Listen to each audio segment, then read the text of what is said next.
বোকাজানত অনুষ্ঠিত কৰা হয় দ্বিতীয় সংখ্যক দবা প্ৰতিযোগিতা 2025। বোকাজান চেছ একাডেমীৰ উদ্যোগত আৰু বোকাজানৰ চেছ খেলুৱৈসকলৰ সহযোগত বোকাজান মহাবিদ্যালয়ৰ প্ৰেক্ষাগৃহত বৃহৎভাৱে আয়োজন কৰা হয় দ্বিতীয় সংখ্যক বোকাজান চেছ প্ৰতিযোগিতা 2025। আজি প্ৰতিযোগিতাখনত মুখ্য পৰিচালক হিচাপে গোলাপ চন্দ্ৰ গগৈ আৰু আমন্ত্ৰিত অতিথি হিচাপে ইন্দ্ৰেশ্বৰ তামুলী উপস্থিত থাকে।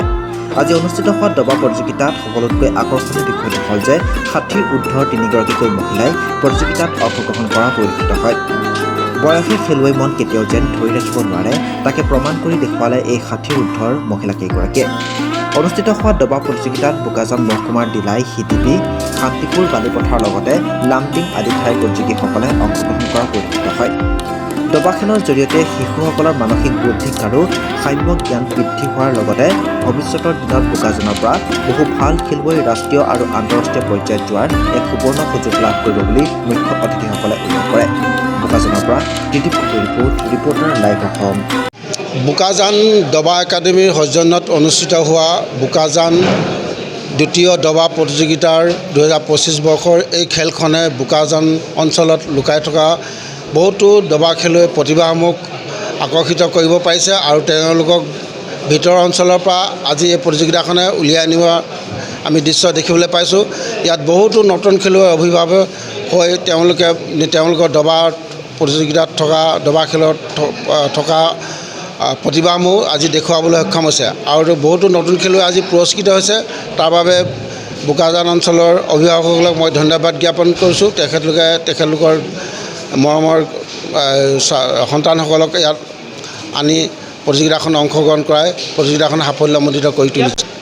তেওঁলোক আগন্তুক ৰাষ্ট্ৰীয় ভাল খেলুৱৈ হোৱাৰ প্ৰচুৰ সম্ভাৱনা আছে।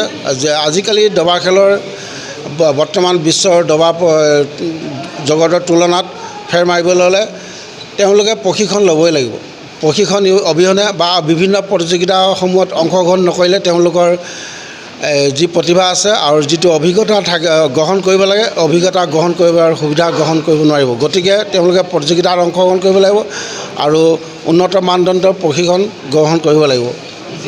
অভিভাৱকসকলক অনুৰোধ কৰিছোঁ, দবা খেল খেলিলে তেওঁলোকৰ চাইক'লজি বা মেথমেটিক্সলি তেওঁলোকৰ মনোবিজ্ঞান বহুত উন্নত হয়। গতিকে অভিভাৱকসকলক মই অনুৰোধ কৰিছোঁ, তেওঁলোকে দবা খেলুৱৈৰ লগত নিজৰ সন্তানসকলক যদি লগত সংযুক্ত কৰি ৰাখে, নিশ্চয় এদিন লাভৱান হ'ব। আৰু দবা খেলুৱৈৰ এনেকুৱা এটা মানসিকভাৱে তেওঁৰ মগজু বৃদ্ধি হৈ গৈ থাকে, এইটো লুকাই থাকে কিন্তু সময়ত ফলাফল পায়। যিহেতু আমি প্ৰতি বছৰে হাইস্কুল শিক্ষান্ত পৰীক্ষাত দেখিবলৈ পাইছোঁ আমাৰ দবা খেলুৱৈসকলে উন্নত মানদণ্ডৰ টপ 10 বা অন্য ভাল ৰেংকিং স্থান গ্ৰহণ কৰি আছে। আৰু গতিকে দবা খেলুৱৈ যদি ভাল হ'ব পাৰে বা তেওঁৰ চৰিত্ৰ গঠনত সহায় কৰে দবাই। Reporter live Assam.